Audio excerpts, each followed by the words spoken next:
Dalam rangka menangani dampak wabah corona, beberapa waktu yang lalu pemerintah menerbitkan Perpu nomor 1 tahun 2020 tentang kebijakan keuangan dan stabilitas sistem keuangan untuk penanganan pandemi COVID-19.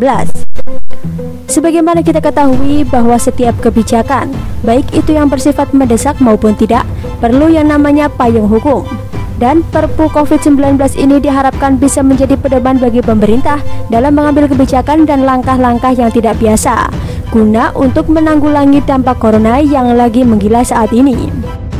Jadi, dengan adanya Perpu COVID-19 ini, pemerintah punya kewenangan untuk menetapkan batas defisit anggaran melampaui 3% dari PDB, melakukan penyesuaian belanja wajib sebagaimana yang diatur dalam ketentuan peraturan perundang-undangan, melakukan penggeseran anggaran antar unit organisasi, antar fungsi, dan antar program, melakukan pengutamaan penggunaan alokasi anggaran untuk kegiatan tertentu, melakukan penyederhanaan mekanisme simplifikasi dokumen di bidang keuangan negara, dan lain-lain.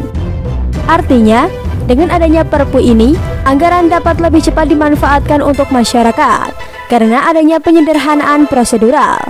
Hanya saja, ada juga loh di antaranya yang suuzon dan bahkan tidak setuju dengan adanya Perpu COVID-19 ini. Di antaranya yang kontra tersebut adalah mantan Ketua Umum PAN Amin Rais dan mantan Ketua MUI Din Syamsuddin. Terbukti ketika Amin Rais dan Din ini beserta rekan-rekannya yang lain menggugat Perpu Corona ini ke MK. Mereka pun beralasan Perpu ini dikeluarkan tidak pada tempatnya serta membuat tidak harmonis dengan undang-undang lainnya.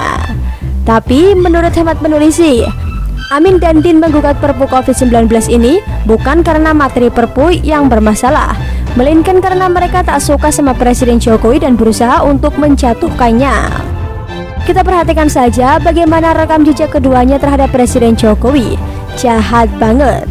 Misalnya Amin Rais terlihat berkali-kali melontarkan pernyataan yang menyerang pribadi Presiden Jokowi, seperti mengatakan mantan wali kota Solo Sontoloyo dan memorinya pendek. Tidak hanya itu saja, bahkan Amin Rais juga pernah menyebut partai pendukung Jokowi di Pilpres 2019 lalu merupakan partai setan, sedangkan partai pendukung Prabowo adalah partai pembela Allah.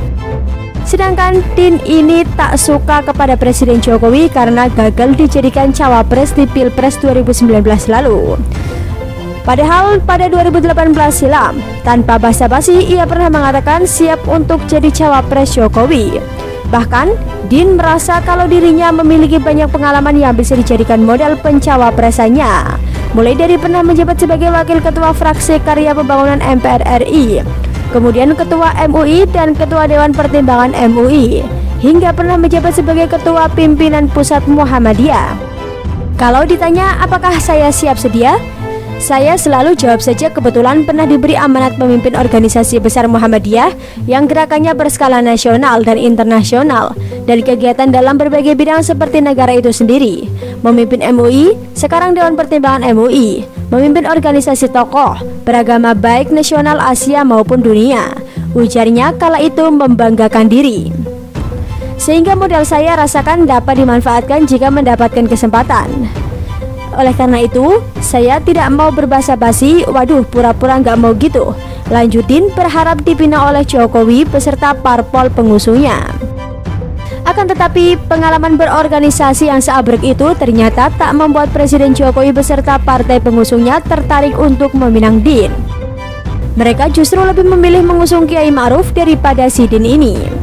Hingga ia pun kecewa berat dan disebut-sebut mendukung Prabowo di Pilpres 2019 lalu.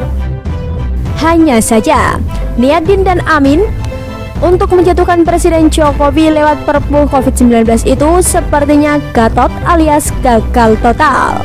Karena baru-baru ini Hakim MK menolak gugatan Perpu penanganan Corona yang diajukan oleh mereka itu.